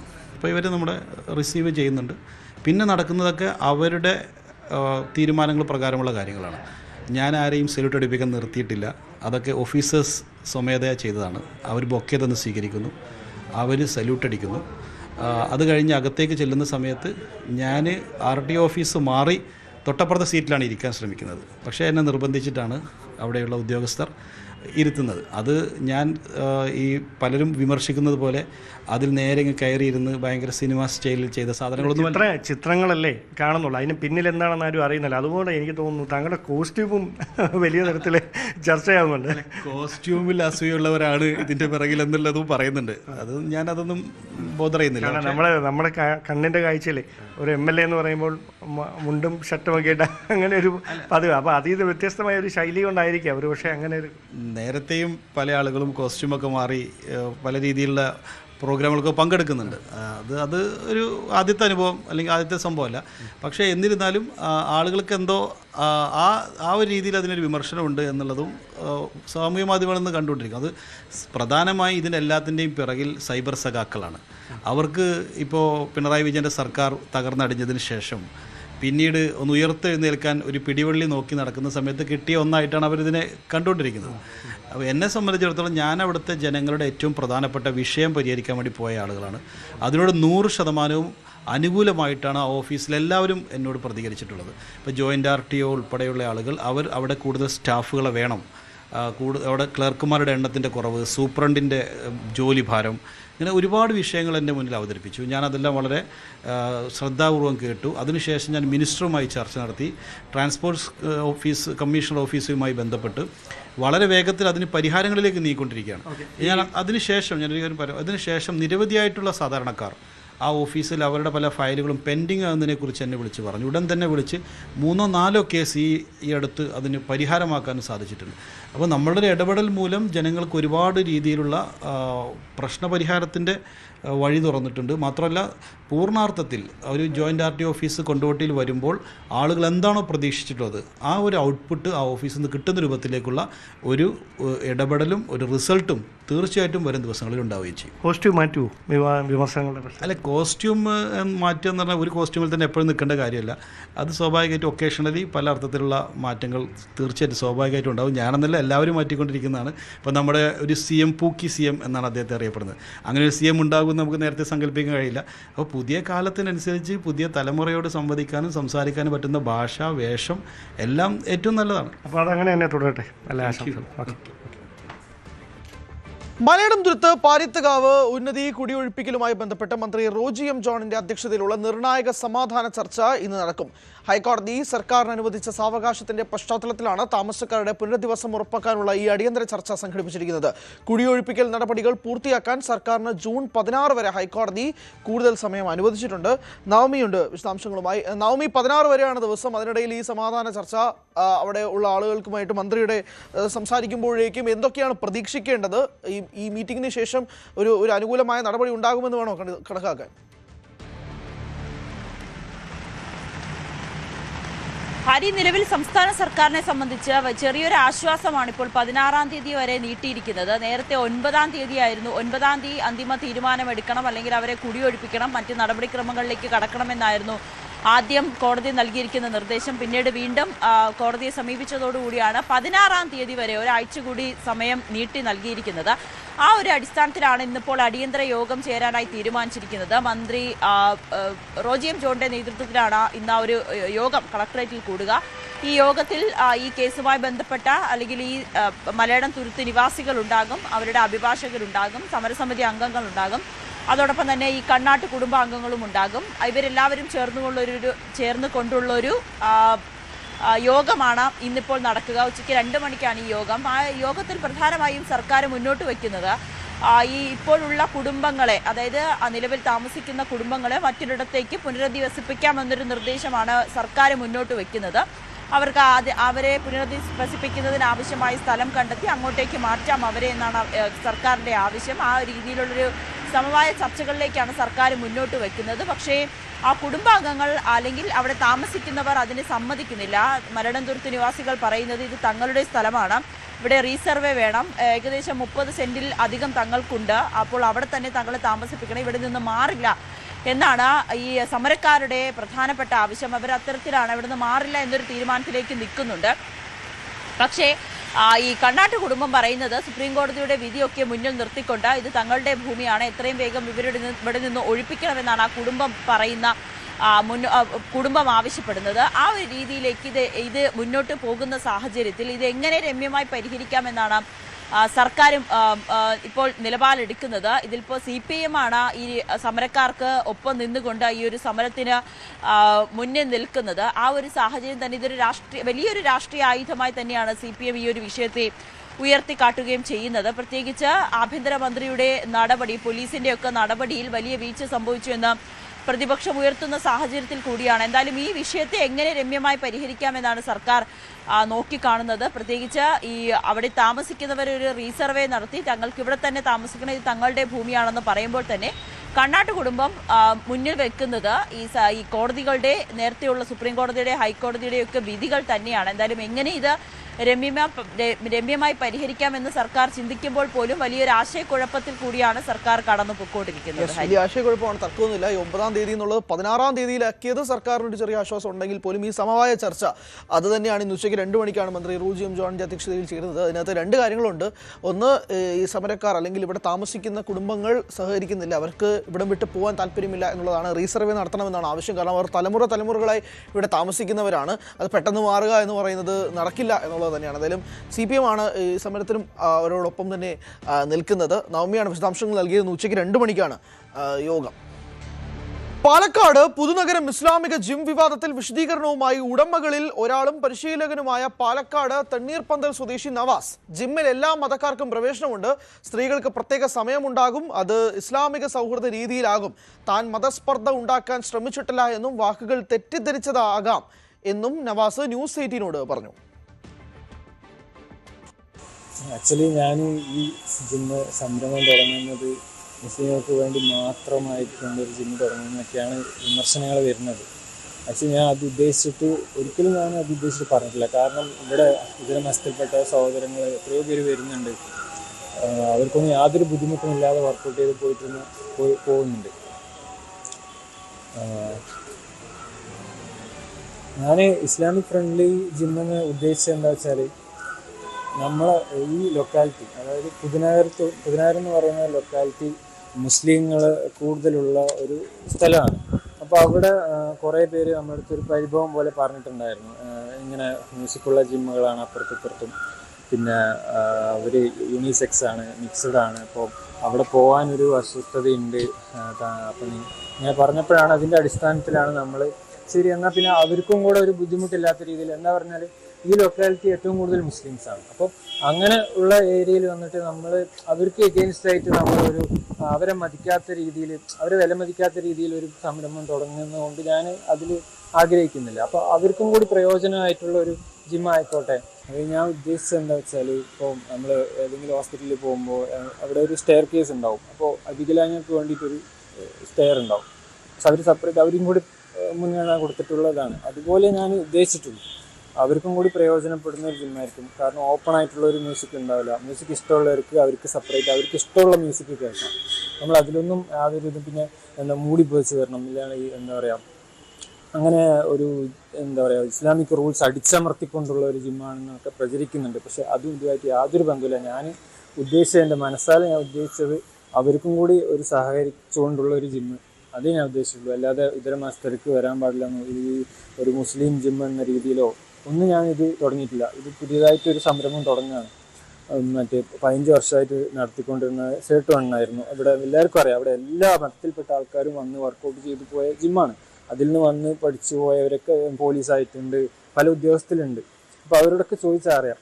അപ്പം അത് അദ്ദേഹം അവർക്ക് നോക്കാൻ പറ്റാത്തൊരു സാഹചര്യമായി വേറെ കാര്യങ്ങളുമായിട്ട് ബന്ധപ്പെട്ടപ്പോൾ എന്തായി, ഞാനത് വിലക്കെടുക്കാം എന്നുള്ള രീതിയിൽ ഞാൻ പോയി സംസാരിച്ചപ്പോഴാണ് ശരി, അപ്പോൾ അതൊരു വിലക്കെട്ടി എടുത്ത് നമ്മളത് കുറച്ചൊരു അപ്ഡേഷൻ, കുറച്ചും കൂടി പുതിയ ജിമ്മ് എക്യുപ്മെൻറ്റ്സും കൊണ്ടുവന്നാൽ നമുക്കൊരു നല്ല രീതിയിൽ ഉണ്ടാക്കിയെടുക്കാമല്ലോ എന്നുള്ളൊരു തീരുമാനത്തിലായിരുന്നു. അപ്പോൾ അദ്ദേഹത്തിനും ഇഷ്ടമായി. അപ്പോൾ അങ്ങനെയാണ് നമ്മളിത് പുതിയതായിട്ട് തുടങ്ങുകയാണ്, ഒരു ചെറിയൊരു സംരംഭം തുടങ്ങുകയാണ്. അവിടെ നിന്നൊക്കെ കുറച്ചായിട്ട് കൂട്ടി ഞങ്ങൾ തന്നെ ഈ പണികളൊക്കെ ചെയ്തുകൊണ്ടിരിക്കുകയാണ്. പെയിൻറ്റിങ്ങിന് പോലും പുറത്തുനിന്ന് ഒരാളെ വിളിച്ചിട്ടില്ല. നമ്മളെ കൊണ്ടാവുന്ന പണികളൊക്കെ നമ്മൾ ചെയ്ത് ചെറുതായിട്ട് ഒരുക്കിക്കൊണ്ടിരിക്കുകയാണ്. ചെറിയൊരു തുകയ്ക്ക് എല്ലാവർക്കും അഫോർഡബിൾ ആയിട്ടുള്ള ഒരു പ്രൈസിൽ ഇവിടെ എല്ലാവർക്കും പ്രയോജനപ്പെടുന്ന ഒരു ജിമ്മായിരിക്കണം എന്ന് ഞാൻ ഉദ്ദേശിച്ചിട്ടുള്ളൂ. ഇതാണ് എൻ്റെ നീയത്ത്. ഇതാണ് എൻ്റെ ഒരു അന്യമതസ്ഥർക്ക് ഇവിടെ കൊടുക്കില്ല എന്നാരോ പറഞ്ഞത്. എല്ലാവർക്കും വരാം, എല്ലാവർക്കും. ഞാൻ എപ്പോഴും പറയുകയാണ്, ഇസ്ലാമിക് ഫ്രണ്ട്ലി ജിമ്മ് പറഞ്ഞാൽ നമ്മളിപ്പോൾ ഈക്കോ ഫ്രണ്ട്ലി എന്ന് പറയുന്നത് എന്തിനാണ്? അത് പ്രകൃതിക്ക് ദുരന്തമില്ലാത്ത രീതിയിലുള്ള ഒരു കാര്യം അതാണ്. ഇപ്പോൾ ഇസ്ലാമിക് ഫ്രണ്ട്ലി പറഞ്ഞാൽ അവർക്ക് പ്രശ്നമില്ലാത്ത രീതിയിലുള്ള ജിമ്മാണ്, അവർക്കും കൂടി വരാം എന്ന രീതിയിലേ ഞാൻ ഉദ്ദേശിച്ചിട്ടുള്ളൂ. അല്ലാതെ ഇതൊരു വർഗീയതയായിട്ട് ചിത്രീകരിക്കാൻ വേണ്ടിയിട്ടോ അല്ലെങ്കിൽ വർഗീയത ഉണ്ടാക്കാൻ വേണ്ടിയിട്ടോ അങ്ങനെ ഒരു ഉദ്ദേശത്തിലേ അല്ല അത് തുടങ്ങിയത്. CV അനുമോദുണ്ട് വിശദാംശങ്ങളുമായി. അനുമോദ, കഴിഞ്ഞ ദിവസം ഈ വീഡിയോ വന്നതിന് പിന്നാലെ നാഷണൽ മീഡിയയിൽ ഉൾപ്പെടെ ചർച്ചയായ ഒരു വിഷയമാണിത്. കേരളത്തിലെ മതേതര സംസ്കാരത്തെ തന്നെ ഇല്ലാതാക്കുന്ന രീതിയിൽ മതസ്പർദ്ധ ഉണ്ടാക്കാനുള്ള ശ്രമമാണോ എന്നത് ഉൾപ്പെടെയുള്ള ചോദ്യങ്ങളുണ്ട്. രണ്ടാമത്തെ കാര്യം, ആ വീഡിയോ ഡിലീറ്റ് ചെയ്തു. വീഡിയോ ഡിലീറ്റ് ചെയ്തെങ്കിൽ പോലും ഇപ്പോൾ അനുമോദം സംസാരിക്കുമ്പോൾ പോലും അദ്ദേഹത്തിൻ്റെ വാക്കുകൾ പിൻവലിക്കുന്നില്ല. ഈ ഇസ്ലാം ഫ്രണ്ട്ലി ജിം എന്ന വാക്കിൽ തന്നെയാണ് അദ്ദേഹം ഉറച്ചു നിൽക്കുന്നത്. ഈ പാട്ടൊച്ചത്തിൽ വെക്കാൻ കഴിയില്ല, ഇതുപോലുള്ള നിലപാടുകൾ അദ്ദേഹം ആവർത്തിക്കുകയാണ്. അപ്പോൾ ഇത് വളച്ചൊടിച്ചതാണ് എന്നതാണ് അദ്ദേഹം പറയുന്നത്. പക്ഷേ അദ്ദേഹത്തിൻ്റെ വാക്കുകളിൽ മാറ്റം ഉണ്ടാകുന്നില്ല, വീഡിയോ ഡിലീറ്റ് ചെയ്യുകയും ചെയ്തു അല്ലേ?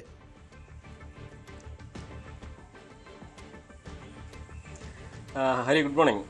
അദ്ദേഹം ന്യായീകരിക്കുകയാണ്, വിശദമാക്കുകയാണ് എന്താണ് താൻ ഉദ്ദേശിച്ചത് എന്ന് ആളുകൾക്ക് കൃത്യം മനസ്സിലാക്കാത്തത് കൊണ്ടാണ് ഇങ്ങനെ ഒരു ഇത്തരത്തിൽ തെറ്റിദ്ധാരണ പരത്തുന്ന തരത്തിലുള്ള പ്രചരണം നടന്നത് എന്നാണ് അദ്ദേഹം ന്യായീകരിക്കുന്നത്. നമുക്ക് മനസ്സിലാക്കാൻ കഴിഞ്ഞത് ഇസ്ലാമിക് ഫ്രണ്ട്ലി ആയ ഒരു അന്തരീക്ഷം, അതായത് സ്ത്രീകൾക്കും പുരുഷന്മാർക്കും വെവ്വേറെ ജിമ്മ്, സ്ത്രീകൾക്ക് ഇസ്ലാമിക നിയമപ്രകാരം വസ്ത്രം ധരിച്ചുകൊണ്ട് ഇവിടെ വരാം, സംഗീതം എല്ലാവർക്കും ഒരേപോലെ ആസ്വദിക്കാൻ കഴിയുന്നതല്ല ജിമ്മിലെ സംഗീതം, ഓരോരുത്തർക്കും ഓരോ താല്പര്യമാണ്. അവർക്ക് അവരുടെ ഇഷ്ടത്തിന് അവരുടെ ഹെഡ്സെറ്റിൽ പാട്ട് വയ്ക്കാം, പക്ഷേ പൊതുവെയുള്ള ഈ തട്ടും മുട്ടും വലിയ ഘോഷത്തോടെയുള്ള സംഗീതമൊന്നും ഉണ്ടാകില്ല എന്നാണ് അദ്ദേഹം വിശദീകരിക്കുന്നത്. ഇത് ഇന്നലെ ഈ ഇൻസ്റ്റഗ്രാമിലെ വീഡിയോയ്ക്ക് വലിയ തോതിൽ തന്നെ വിമർശനം വരികയും ഒരുപാട് അന്വേഷണം വരുന്നൊരു സാഹചര്യം വരെ ഉണ്ടായിട്ടുണ്ട്.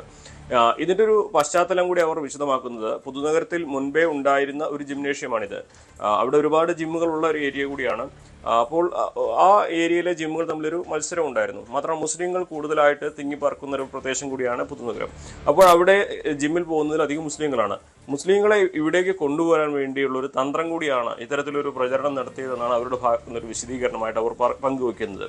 അതായത് ഇസ്ലാമിക സൗഹൃദമായ അന്തരീക്ഷം, സ്ത്രീകൾക്ക് കംഫർട്ടായിട്ട് വന്ന് വ്യായാമം ചെയ്ത് മടങ്ങാൻ കഴിയുന്നൊരു സാഹചര്യമുണ്ട് എന്ന് അവിടുത്തെ ഭൂരിപക്ഷമായ മുസ്ലിങ്ങൾക്കിടയിലേക്ക് ഈ ഒരു സന്ദേശം എത്തിക്കാൻ വേണ്ടിയാണ് അങ്ങനെ ഒരു പ്രചരണം നടത്തിയത് എന്നൊരു വിശദീകരണമാണ് അവരുടെ ഭാഗത്തുണ്ടാകുന്നത്. പക്ഷേ ഇപ്പോഴും അവർ പറയുന്നത് എല്ലാ മതക്കാർക്കും ഇവിടെ പ്രവേശനമുണ്ട്, എല്ലാവർക്കും ഇവിടെ വന്ന് വ്യായാമം ചെയ്യാം.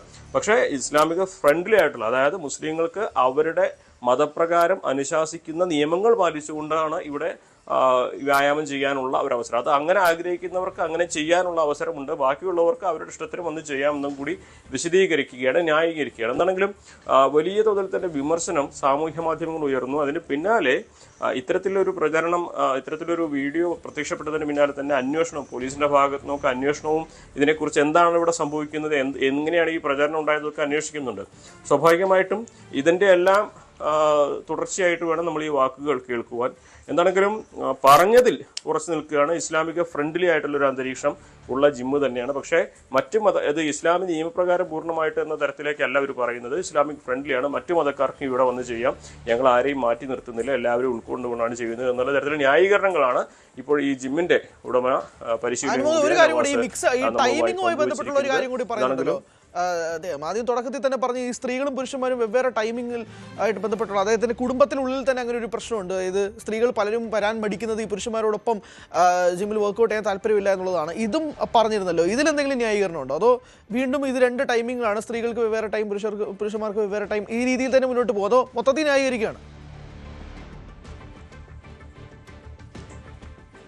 അതായത് സ്ത്രീകളും പുരുഷന്മാരും ഒരിക്കലും ഇവിടെ ഇടപഴകി ഇവിടെ വ്യായാമം ചെയ്യില്ല. അതാണ് ഇതിൻ്റെ ഏറ്റവും കൃത്യമായിട്ടുള്ള ഒരു കാര്യം നമുക്ക് മനസ്സിലായത്. ഇവിടെ യാഥാസ്ഥിതിക മുസ്ലിം കുടുംബങ്ങളിലും യാഥാസ്ഥിതികമായി ചിന്തിക്കുന്ന ആളുകൾ എപ്പോഴും ഭക്ഷണത്തിൻ്റെ ഘട്ടങ്ങളിൽ പോലും സ്ത്രീകളെയും മുസ്ലിങ്ങളെയും വേർതിരിച്ച് നിർത്തുന്ന ഒരു രീതി പല ഇടങ്ങളിലുമുണ്ട്. അതേ രീതിയിൽ തന്നെ സ്ത്രീകളും പുരുഷന്മാരും വേർതിരിച്ച് തന്നെയായിരിക്കും ഇവിടെ വ്യായാമം ചെയ്യുക, ഒരുമിച്ചായിരിക്കില്ല, രണ്ടിടങ്ങളിലായിരിക്കും. അതാണ് അതിൻ്റെ രീതി. അത് പ്രകാരം മാത്രമേ ഇവിടെ വ്യായാമം ചെയ്യാനുള്ള സംവിധാനം ഒരുക്കുന്നത്.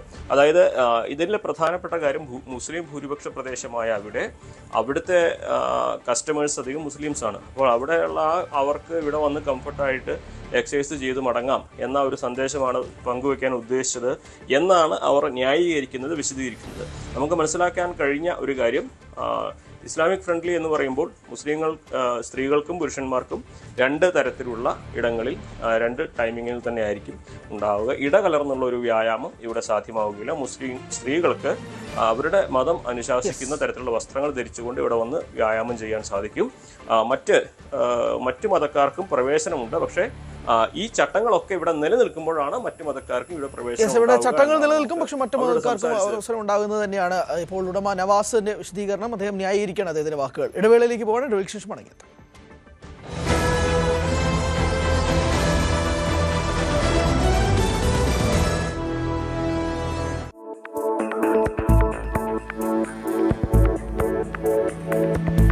വ്യാപാരവും വിനിമയവും സുഗമമാക്കുന്നതിനോടൊപ്പം അതിർത്തി കടന്നുള്ള സാമ്പത്തിക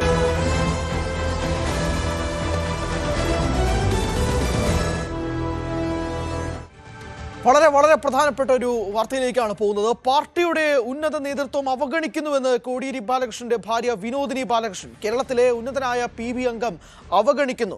കോടിയേരിയുടെ മരണശേഷം ഫോൺ വിളിച്ചാൽ എടുക്കാറില്ല.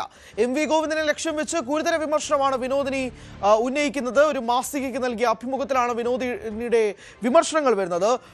TG സജിത്തുണ്ട് വിശദാംശങ്ങളുമായി. സജിത്ത്, ഈ ബിനീഷ് കോടിയേരിയുടെ അംഗത്വം തന്നെ ഇപ്പോൾ പിണറായി ഇടപെട്ട് പുതുക്കി നൽകിയ കാഴ്ച നമ്മൾ കണ്ടതാണ്. ഏകദേശം 2-2.5 വർഷത്തിന് ശേഷം അതിനിടയിലാണ് വിനോദിനി ബാലകൃഷ്ണന്റെ ഈ ഒരു വിമർശനം കൂടി വരുന്നത്. ലക്ഷ്യം വെക്കുന്നത് MV ഗോവിന്ദനെ തന്നെയാണെന്നൊരു തർക്കമില്ല. എന്തായാലും പിണറായി ആയിരിക്കില്ല എന്നത് വ്യക്തമാണ്.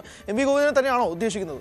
തീർച്ചയായിട്ടും MV ഗോവിന്ദനെ തന്നെ ലക്ഷ്യമിട്ടുകൊണ്ടാണ്. പക്ഷേ നേരിട്ട് ഒരു പേരും പരാമർശിക്കുന്നില്ല എന്നതുകൂടിയാണ് അതിൻ്റെ ഒരു പ്രത്യേകതയുള്ള കാര്യം. എന്തായാലും ഈ അഭിമുഖത്തിൽ വിനോദിനി തനിക്ക് പറയാനുള്ള ചില കാര്യങ്ങൾ തുറന്നു പറയുകയാണ്. നമുക്കറിയാം, ഈ കോടിയേരിയുടെ കുടുംബം അദ്ദേഹത്തിൻ്റെ മരണശേഷം പാർട്ടി നേതൃത്വവുമായുള്ള ഒരു അകൽച്ച പല രീതിയിൽ വന്നിരുന്നു. മുമ്പ് വിനോദിനി ബാലകൃഷ്ണൻ നൽകിയ ഒരു പ്രസ്താവന അത് വലിയ വിവാദമാവുകയും ചെയ്തതാണ്. കോടിയേരിക്ക് വേണ്ടത്ര രീതിയിലുള്ള ഒരു ആദരവ് നൽകിയല്ല അദ്ദേഹത്തിൻ്റെ മരണാനന്തര ചടങ്ങുകൾ നടത്തിയത് എന്ന ആക്ഷേപമൊക്കെ ഉന്നയിച്ചതാണ്. അതിനൊടുവിൽ ഇപ്പോൾ വിനോദിനി വീണ്ടും തുറന്നു പറയുന്നു, പാർട്ടി നേതൃത്വം, പാർട്ടിയുടെ ഉന്നതമായ നേതൃത്വം തന്നെയും കുടുംബത്തെയും അവഗണിക്കുകയാണ്. ആവശ്യത്തിനൊന്നും വിളിച്ചാൽ ഫോൺ എടുക്കാറില്ല, ഒന്ന് തിരിച്ചു വിളിക്കാൻ പോലും തയ്യാറാവുന്നില്ല. എന്താണ് സംഭവിക്കുന്നത്? താനും തൻ്റെ കുടുംബവുമൊക്കെ എങ്ങനെയാണ് പാർട്ടിയിലേക്ക് വന്നതെന്നും ഇടപാടുകൾ നടത്തിയത്, എന്താണ് ഇപ്പോൾ നിലനിൽക്കുന്ന ബന്ധം എന്നടക്കമുള്ള കാര്യങ്ങൾ വ്യക്തമാക്കിക്കൊണ്ടാണ് വിനോദിനി ഈ അഭിമുഖം നൽകുന്നത്. പച്ചക്കുതിര എന്നൊരു മാഗസിന് നൽകിയ ഒരു അഭിമുഖത്തിലാണ് ഇത്ര വിശദമായി തന്നെ വിനോദിനി സംസാരിച്ചിരിക്കുന്നത്. ഈ ചോദ്യകർത്താവ് ഇതിനിടയിൽ ഈ ഉദ്ദേശിക്കുന്ന ആൾ പിണറായി വിജയനാണോ എന്ന ചോദ്യം ചോദിക്കുന്നുണ്ട്. പക്ഷേ അത് പിണറായി വിജയൻ അല്ല എന്നവർ വ്യക്തമായി മറുപടിയും പറയുന്നുണ്ട്. പിണറായി വിജയൻ തിരിച്ചു വിളിക്കുന്ന ആളാണ്, ബന്ധപ്പെടുന്ന ആളാണ് എന്ന കാര്യം വ്യക്തമാക്കി പറയുകയും ചെയ്യുന്നുണ്ട്. അവിടെ ലക്ഷ്യമെടുത്തത് അപ്പോൾ എം വി ഗോവിന്ദനാണ്. എം വി ഗോവിന്ദൻ അറിയാം, എം വി ഗോവിന്ദനുമായി വലിയ അകൽച്ചയുണ്ട്. പ്രത്യേകിച്ച് ഈ ബിനീഷ് കോടിയേരിയുടെ പാർട്ടി അംഗത്വം പുതുക്കി നൽകാത്തതിന് പിന്നിൽ നിൽക്കുന്നതെല്ലാം എം വി ഗോവിന്ദനാണ് എന്ന ആക്ഷേപം നേരത്തെ തന്നെ ഉള്ളതാണ്. മാത്രമല്ല തളിപ്പറമ്പിലെ വിമത സ്ഥാനാർത്ഥിയായിരുന്ന ടി കെ ഗോവിന്ദനടക്കം വിജയത്തിന് ശേഷവും വന്ന് വിനോദിനിയെ സംസാരിക്കുകയും വിനോദിനിയെ കാണാനെത്തിയതുമൊക്കെ അന്ന് വലിയ വാർത്തകളായതുമാണ്. അപ്പോൾ എം വി ഗോവിന്ദനുമായി കോടിയേരിയുടെ കുടുംബം കടുത്ത അകൽച്ചയിലാണ്. ആ അകൽച്ചയുടെ ചില തുറന്നു പറച്ചിലുകളാണ് ഇപ്പോൾ നടത്തിയിരിക്കുന്നത്. ഇതിൽ പാർട്ടി നേതൃത്വത്തിന് മറ്റ് ഇടപെടലുകൾ ഉണ്ടാകുമോ എന്ന കാര്യം വ്യക്തമല്ല. എന്തായാലും കുറേ നാളുകളായി പുകയുന്ന അസ്വസ്ഥതയാണ് ഇപ്പോൾ ഒരു അഭിമുഖത്തിലൂടെ വിനോദി തുറന്നു പറയുന്നത്. നേരിട്ട് നേതാവിൻ്റെ പേരൊന്നും പരാമർശിക്കുന്നില്ലെങ്കിൽ കൂടിയും വളരെ വ്യക്തമാണ് അത് ആര് എന്ന കാര്യം. എന്തായാലും വലിയൊരു നീക്കമാണ് നടത്തുന്നത്. CPM രാഷ്ട്രീയത്തിൽ ഒരുപക്ഷെ തുടർ ചർച്ചകൾക്കൊക്കെ വലിയ രീതിയിൽ ഇടവെക്കുന്ന ഒരു നീക്കം കൂടിയായി ഇത് മാറുകയാണ്. വിനോദിനി തുറന്നു പറയുന്നു, തനിക്ക് വലിയ അവഗണനയാണ്. കോടിയേരിയുടെ മരണശേഷം പാർട്ടിയുടെ ഉന്നത നേതൃത്വം തങ്ങളെ ബന്ധപ്പെടാറില്ല, തങ്ങളെ പൂർണ്ണമായും അവഗണിക്കുന്നു എന്ന ആക്ഷേപമാണ് അവർ ഉന്നയിക്കുന്നത്. യെസ്, എന്തായാലും അത് വ്യക്തമാണ്. വിനോദിനി ശക്തമായ രീതിയിലാണ് പ്രതികരിക്കുന്നത്. എന്തായാലും ഉദ്ദേശിക്കുന്നത് CPM സംസ്ഥാന സെക്രട്ടറി എം വി ഗോവിന്ദനെയാണ് എന്നതിൽ തർക്കമില്ലാത്ത വിഷയമായി മാറുന്നു. പാർട്ടിക്കുള്ളിൽ തന്നെ സംസ്ഥാന സെക്രട്ടറിക്കെതിരെ വിമർശനം നിൽക്കുന്ന ഒരു പശ്ചാത്തലത്തിലാണ് ഇപ്പോൾ ഈ ഒരു തുറന്നു പറച്ചിൽ കൂടി കോടിയേരിയുടെ ഭാര്യയുടെ ഭാഗത്തു നിന്നും ഉണ്ടാകുന്നത്. TG സജിത്താണ് വിശദാംശങ്ങൾ നൽകിയത്. ഇന്ന് ലോക പരിസ്ഥിതി ദിനമാണ്. പരിസ്ഥിതി ശോഷണവും ചൂഷണവും പെരുകുന്ന കാലത്ത് ഈ ദിനത്തിന് ഏറെ പ്രത്യേക പ്രാധാന്യമൊക്കെ തന്നെയുണ്ട്. വരും തലമുറകൾക്കും നല്ല കാലാവസ്ഥയ്ക്കുമായി പരിസ്ഥിതിയെ ചേർത്ത് പിടിക്കുക എന്നതാണ് ഇത്തവണ പരിസ്ഥിതി ദിനത്തിന്റെ സന്ദേശം. ന്യൂസ് 18 കഴിഞ്ഞ ദിവസം പുറത്തു കൊണ്ടുവന്ന ആലപ്പുഴയിൽ വലിയൊരു നിയമലംഘനത്തിൻ്റെ ഒരു അപ്ഡേഷനും കൂടിയുണ്ട്. വലിയ നിയമലംഘനത്തിനൊപ്പം തന്നെ വലിയ തോതിൽ പരിസ്ഥിതി നാശത്തിൻ്റെയും മലിനീകരണത്തിൻ്റെയും റിപ്പോർട്ടാണത്. നിരവധി പേരുടെ ആരോഗ്യത്തിനും ജീവനും ഭീഷണി ഉയർത്തുന്ന കാര്യവും കൂടിയാണ് ഇത് സംഭവിക്കുന്നത്. ആയിരങ്ങൾ വന്നു പോകുന്ന ആലപ്പുഴ വണ്ടർഫോൾസ് വെള്ളച്ചാട്ടത്തിൽ ഉപയോഗിച്ചത് മനുഷ്യ വിസർജ്യം കൊണ്ട് മലിനപ്പെട്ട ജലം. ന്യൂസ് 18 എക്സ്ക്ലൂസീവ് വാർത്തയാണ്. കൃത്രിമ വെള്ളച്ചാട്ടത്തിനായി കരുതിയിരുന്ന ജലത്തിന്റെ സാമ്പിളുകളിൽ വൻതോതിൽ കോളിഫോം ബാക്ടീരിയ കണ്ടെത്തി.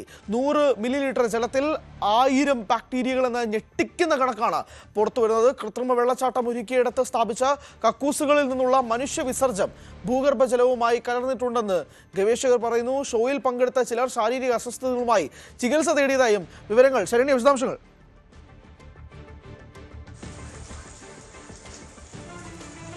ലോക പരിസ്ഥിതി ദിനമാണ് ഇന്ന്. ഏറ്റവും മനോഹരമായ ഭൂപ്രദേശമുള്ള ഒരു ജില്ല കൂടിയാണ് ആലപ്പുഴ.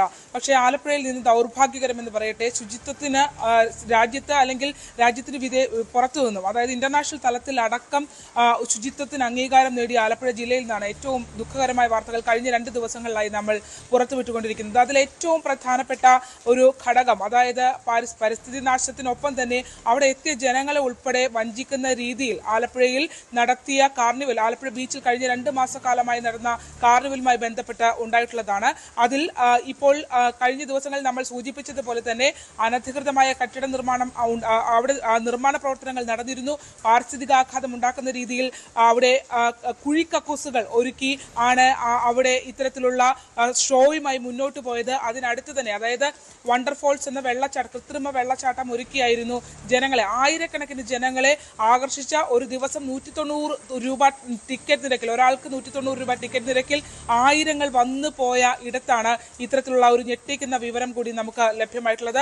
കഴിഞ്ഞ ദിവസം കായൽ ഗവേഷണ കേന്ദ്രത്തിലെ സയന്റിസ്റ്റുകൾ ഉൾപ്പെടെ, ഗവേഷകർ ഉൾപ്പെടെ ഈ വാർത്ത ശ്രദ്ധയിൽപ്പെട്ട് നമ്മൾ അറിയിച്ചതിനെ തുടർന്ന് ആലപ്പുഴയിലെ പ്രധാനപ്പെട്ട 2 ഇടങ്ങളിൽ നിന്നുള്ള ജലസാമ്പിളുകൾ ശേഖരിച്ചിരുന്നു. ഒന്ന് DTPCയുടെ കനാലിൽ മത്സ്യങ്ങൾ ചത്തുപൊന്തിയ ഇടത്ത് നിന്നാണ്.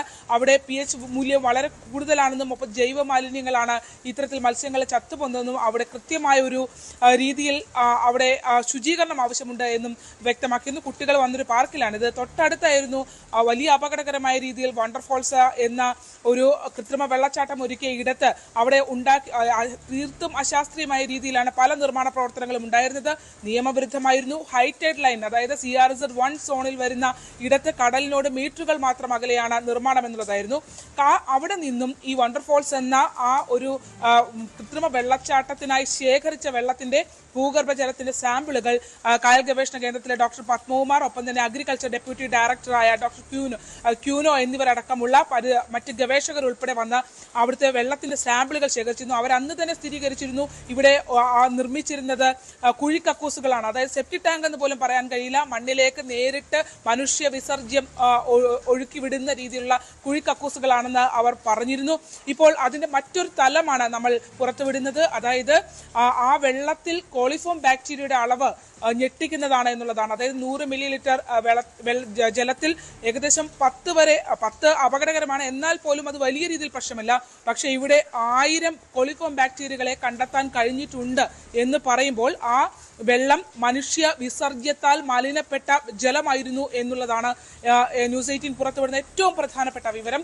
അതായത് മനുഷ്യ വിസർജ്യത്താൽ ഈ മണൽ നിരപ്പിൽ, അതായത് നമുക്കറിയാം ബീച്ചിലുള്ളത് മണലാണ്. ആ മണലിൽ ഡയറക്റ്റ് സെപ്റ്റിക് ടാങ്കുകളല്ല, കുഴി കക്കൂസുകൾ, റിങ്ങുകൾ ഇറക്കി താഴത്തേക്ക് കക്കൂസ് മാലിന്യം ഒഴുക്കുകയായിരുന്നു. അത്തരത്തിൽ നിരവധി കക്കൂസുകൾ ശുചിമുറികൾ നമ്മൾ അവിടെ കണ്ടെത്തുകയും ചെയ്തിരുന്നു.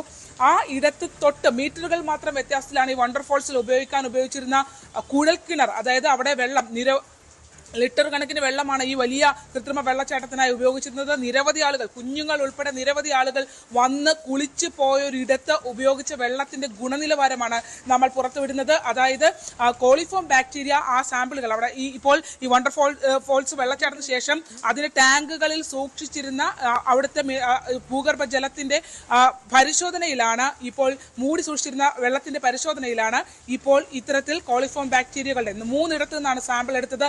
ആ 3 ഇടത്തു നിന്നും കോളിഫോം ബാക്ടീരിയകളുടെ വൻ അളവാണ് കണ്ടിട്ടുള്ളത്. അതിന് നമ്മൾ ഇന്നലെ ഗവേഷകരുമായി ബന്ധപ്പെട്ടിരുന്നു. ഡോക്ടർ പത്മകുമാർ ഉൾപ്പെടെയുള്ള ആളുകൾ സ്ഥിരീകരിക്കുന്നത് അതിൽ മനുഷ്യ വിസർജ്യം കലർന്നിട്ടുണ്ട്. മനുഷ്യ വിസർജ്യം കലർന്ന ആ ജലം കൃത്യമായ ശുചീകരണ പ്രവർത്തനങ്ങളില്ലാതെ പേരിന് മാത്രം ക്ലോറിനേഷൻ എന്നുള്ള രീതിയിൽ അവർ കുറച്ച് ക്ലോറിൻ വിതറി മാത്രം ഇത് ഇട്ടു. അത് ആ രീതിയിൽ ഉപയോഗിച്ചാൽ പോലും അതിന് കോളിഫോം സാന്നിധ്യമാണ് കണ്ടെത്തിയിരിക്കുന്നത്. ശരണ്യ സ്റ്റേജാണ് വിശദാംശങ്ങൾ നൽകിയത്. ഇത് ന്യൂസ് 18 ഇമ്പാക്റ്റ് ആണ്. നമ്മൾ സ്വാഭാവികമായിട്ടും അടുത്ത ബുള്ളറ്റിനിലും ഇത് കാര്യമായിട്ട് തന്നെ എടുക്കുന്നതായിരിക്കും. എന്തായാലും പരിസ്ഥിതി ദിനത്തിൽ തന്നെ ഇങ്ങനെ ഒരു വാർത്ത വരുന്നത് ഞെട്ടിപ്പിക്കുന്നതാണ്. എന്തായാലും ശരണ്യാണ് വിശദാംശങ്ങൾ നൽകിയത്. കൗമാരം കടന്ന് യുവത്വത്തിലേക്ക് ജീവിതയാത്ര നടത്തുന്നവരുടെ ഇടങ്ങളാണ് കലാലയങ്ങൾ. ബിരുദം മുതൽ ഡോക്ടറിലും പോസ്റ്റ് ഡോക്ടറിലുമായി നിരവധി കോഴ്സുകൾ പഠിക്കുന്നവർ ജീവിക്കുന്നത് കലാലയങ്ങളിലാണ്.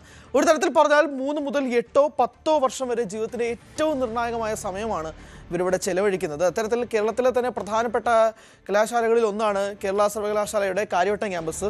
ഞാൻ ആ കാര്യവട്ടം ക്യാമ്പസിൻ്റെ ഒരു പ്രോഡക്റ്റ് കൂടിയാണ്, അതുകൊണ്ട് പറയുന്നതിൽ ഒരു അഭിമാനമുണ്ട്. കേരളത്തിലെ മറ്റേതൊരു സർവകലാശാല അക്കാദമിക് ക്യാമ്പസുമായി താരതമ്യം ചെയ്താലും നിറയെ പച്ചപ്പ് നിറഞ്ഞ പരിസരമാണ് കാര്യവട്ടം ക്യാമ്പസിൻ്റെ ഒരു പ്രധാനപ്പെട്ട സവിശേഷത എന്ന് പറയുന്നത്. സാഹിത്യത്തിലും ശാസ്ത്രത്തിലും മാധ്യമപ്രവർത്തനത്തിലും തത്വചിന്തയിലുമെല്ലാം ലോകത്തിലെ നിരവധി പ്രമുഖരെ വാർത്തെടുത്ത കാര്യവട്ടം ക്യാമ്പസിലെ പച്ചപതിച്ച കാഴ്ചകൾ ഒന്ന് കണ്ടിട്ട് വരാം.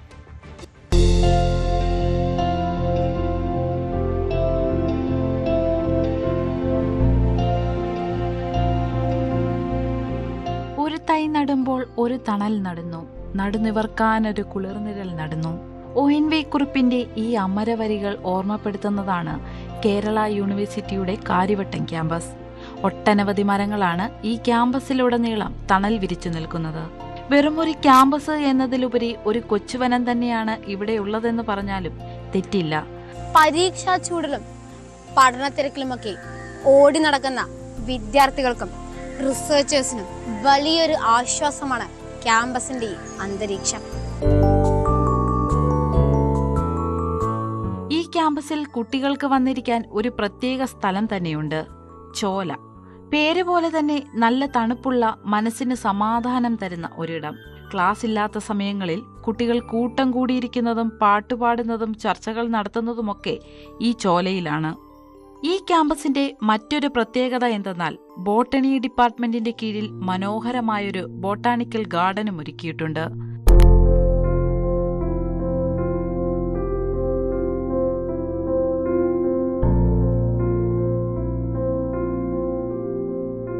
പ്രകൃതി സംരക്ഷണത്തിനായി ബയോഡൈവേഴ്സിറ്റി കൺസർവേഷൻ സെന്ററും ഇവിടെ പ്രവർത്തിച്ചു വരുന്നു.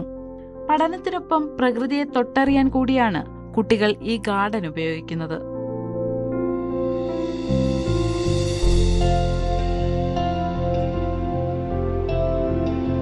റിസർച്ചിനും വിദ്യാർത്ഥികൾക്കുമൊക്കെ ഒരല്പ സമാധാനത്തോടെ ഇരിക്കാനും വായിക്കാനും ചിന്തിക്കാനുമൊക്കെ ക്യാമ്പസിൽ ഇതുപോലെ ഒരുപാട് സ്പോട്ടുകളുണ്ട്. വായനയും ചർച്ചകളുമൊക്കെ ഈ മരത്തണലുകളിലേക്ക് മാറുമ്പോൾ പഠനം പോലും ഒരനുഭൂതിയായി മാറുകയാണ് ഇവിടെ. ഒരു തൈ നടുമ്പോൾ നമ്മൾ വരും തലമുറയ്ക്കുള്ള ജീവവായു കൂടിയാണ് കരുതി വെക്കുന്നതെന്ന് ഈ ക്യാമ്പസ് നമ്മെ ഓർമ്മപ്പെടുത്തുകയാണ്. ഈ പരിസ്ഥിതി ദിനത്തിൽ മാത്രമല്ല, വർഷത്തിൽ എല്ലാ ദിവസവും ഈ പച്ചപ്പ് ഇങ്ങനെ തന്നെ കാത്തു സൂക്ഷിക്കാൻ ഇവിടുത്തെ കുട്ടികൾക്കറിയാം. നഗരത്തിലെ ട്രാഫിക്കും ബഹളങ്ങളുമൊക്കെ കഴിഞ്ഞ് നേരെ ഈ ക്യാമ്പസിലോട്ട് വരുമ്പോൾ സത്യം പറഞ്ഞാൽ മനസ്സിനൊരു കുളിർമ തന്നെയാണ്. ചുറ്റും നോക്കിയാൽ കോൺക്രീറ്റ് കെട്ടിടങ്ങൾക്ക് പകരം കണ്ണെത്താ ദൂരത്തോളം പച്ചപ്പ് മാത്രം. പരിസ്ഥിതി സൗഹൃദം ശരിക്കും അനുഭവിച്ചറിയണമെങ്കിൽ ഈ ക്യാമ്പസിലേക്ക് വരണം. ന്യൂസ് 18 തിരുവനന്തപുരം.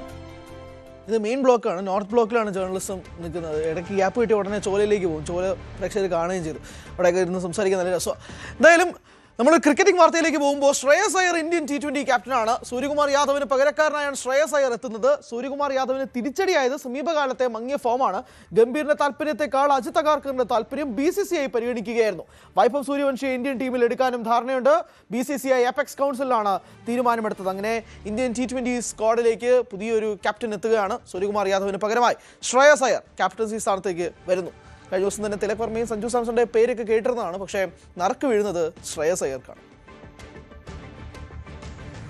ഇനി സ്പെഷ്യൽ ഡേ സെഗ്മെന്റിലേക്ക്. എറണാകുളം ചെരാനല്ലൂർ സ്വദേശിയായ അബേലിന്റെ 1ാം ജന്മദിനമാണ് ഇന്ന്. ആശംസകൾ നേരുന്നത് അച്ഛൻ സിജു, അമ്മ സുമി, അമ്മൂമ്മ റീന, പിന്നെ മറ്റ് കുടുംബാംഗങ്ങളും ചേർന്നാണ്. അബേലിന്റെ 1ാം പിറന്നാളാണ്. നമുക്ക് എല്ലാവർക്കും ചേർന്ന് ഒരു ഹാപ്പി ബർത്ത്ഡേ അബേലിന് വിഷയം. നിരവധി വാർത്തകളുള്ള ദിവസമാണ്. എന്തായാലും രാവിലെ പൂർണ്ണമാവുന്നു. നമ്മൾ ഒരു ഇടവേളയ്ക്ക് പോകുന്നു. ഇടവേളയ്ക്ക് ശേഷം പോലീസ് പെട്രോൾ കാണാം. നമസ്കാരം.